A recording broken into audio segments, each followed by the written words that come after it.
जय हिंद दोस्तों। आज हम ट्रिक से देखेंगे आधुनिक नदियों के पुराने नाम। तो पुराने टाइम में नाम क्या थे और आज नाम क्या है, तो उसको देखेंगे। नाम ऐसा रखा क्यों जाता है, जैसे पुराने टाइम में कुछ और नाम था, इस टाइम कुछ और नाम है। इसको कल्चर के बेस्ड पे भी नाम रखा जा सकता है। इकोनॉमी जनरेट करने के पर्पज़ से भी नाम रखा जा सकता है। जैसे प्राचीन टाइम में नदियाँ किसी दूसरे भाषा में थी, फिर हिंदी भाषा में किया गया तो उसका नाम चेंज कर दिया गया। फिर या किसी लोकल एरिया से नदियाँ बह रही हों, फिर दिशा चेंज करके दूसरे एरिया में चली गई हों, तो वहाँ के एरिया के अकॉर्डिंग उसका नाम नॉमिनेशन हो गया हो। ठीक है, तो इसी के बेस पे रखा जाता है। कुछ इकोनॉमी जनरेट करने के लिए, टूरिज़्म के पर्पज़ से बढ़ावा दिया जा सके, उसके लिए नाम रख सकते हैं। तो सो मेनी थिंग्स हो सकती हैं। तो देखेंगे इसको ट्रिक से। तो मैं हूं अनुराग सिंह, आपका स्वागत है मेरे YouTube channel study all time में। तो ट्रिक से थोड़ा बहुत देखेंगे। अगर ट्रिक से नहीं आपको याद होता है तो आप वैसे ही याद कर सकते हैं, अगर आपके पास याद करने की क्षमता हो तो, या थोड़ा सा कोरिलेट करके याद करेंगे तो भी याद हो जाएगा। अगर मैं आपको ट्रिक से याद कराता हूँ, अगर आपको अच्छा ना लगे तो अदरवाइज ना लीजिएगा, क्योंकि उसको मेरा पर्पज़ बस यही है कि आपको याद कराना, और किसी चीज़ से को रिलेट करके याद करा दें और एग्ज़ाम में 1 नंबर मिल जाए तो उससे अच्छा क्या हो सकता है। तो देख लेते हैं, पहला क्वेश्चन देख लेते हैं। और ट्रिक से, स्वात नदी जो है, आधुनिक में स्वात कहते हैं, उसको प्राचीन टाइम में सुवास्तु कहते थे।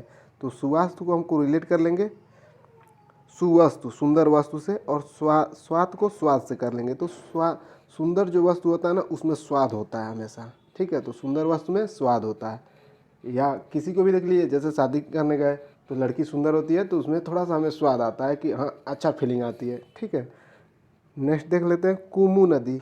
कुमू नदी, तो कुमू से घूमू हो जाएगा। गांव में कहते हैं कि दिन नकर्रा हो गया, दिन भर घूमता रहता है। घूमता रहता है क्या, घूमता, कुमू से घूमू। और कुर्रम से जाएगा कर्म। कर्म कर लीजिएगा। कर्म जब खराब हो जाता है तो आदमी दिन भर क्या करता है, घूमता रहता है। गंडक नदी वैसे ही है। गंडक को कर लेंगे गंधक। गंधक, गंध आता रहता है। ठीक है, कहाँ से, सदा नीरा। सदा नारी से क्या, नारी जो होता है, नाली जिसको कहते हैं, तो सदा नाली से क्या होता है, सदा नाली से हो जाएगा सदा नीरा। सदा नाली से क्या होता है, गंध आता रहता है, बदबू आता रहता है। नेक्स्ट देख लेते हैं रावी नदी। रावी, रवि क्या है, इसको रवि कर लेंगे। रवि क्या है, एक पुरुष है। रवि एक पुरुष है, तो रावी नदी क्या हो जाएगा, पुरुषनी नदी। ठीक है, और व्यास नदी को विपाशा नदी। तो विपाशा क्या हो गई है, व्यास एक लड़का है, तो विपाशा क्या हो गया, व्यास से चौड़ी हो गई है, मतलब मोटी हो गई है। ठीक है, विपाशा क्या हो गई है, व्यास से चौड़ी हो गई है। अब झेलम नदी की बात कर लें तो झेलम नदी वितस्ता।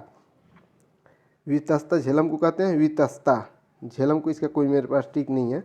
चिनाब से बना लेंगे जनाब, या जनाब को आस्किनी से हो जाएगा आशिक हो गए। जनाब क्या हो गए, आशिक हो गए।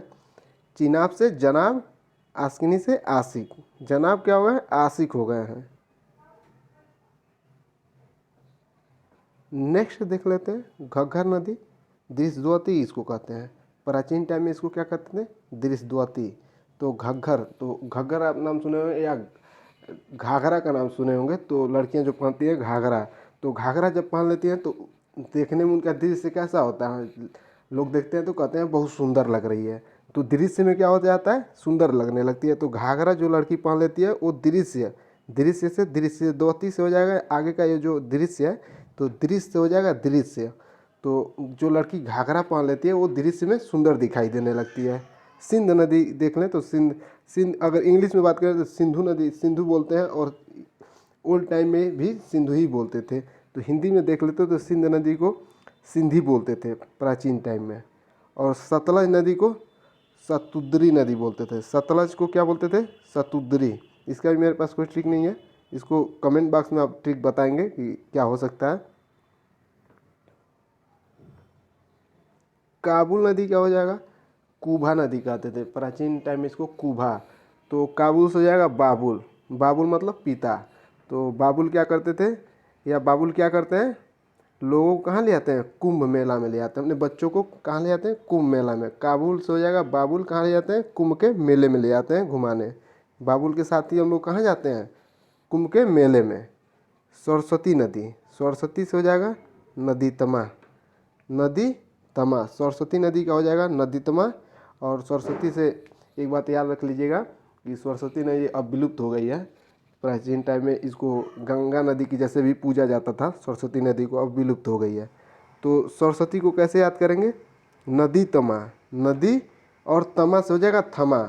नदी थम गई है अब, मतलब विलुप्त हो गई है। नदी क्या हो गई है, विलुप्त हो गई है, यानी थम गई है। तो नदी तमा से नदी थम गई है, तो सरस्वती नदी क्या हो गई है, थम गई है।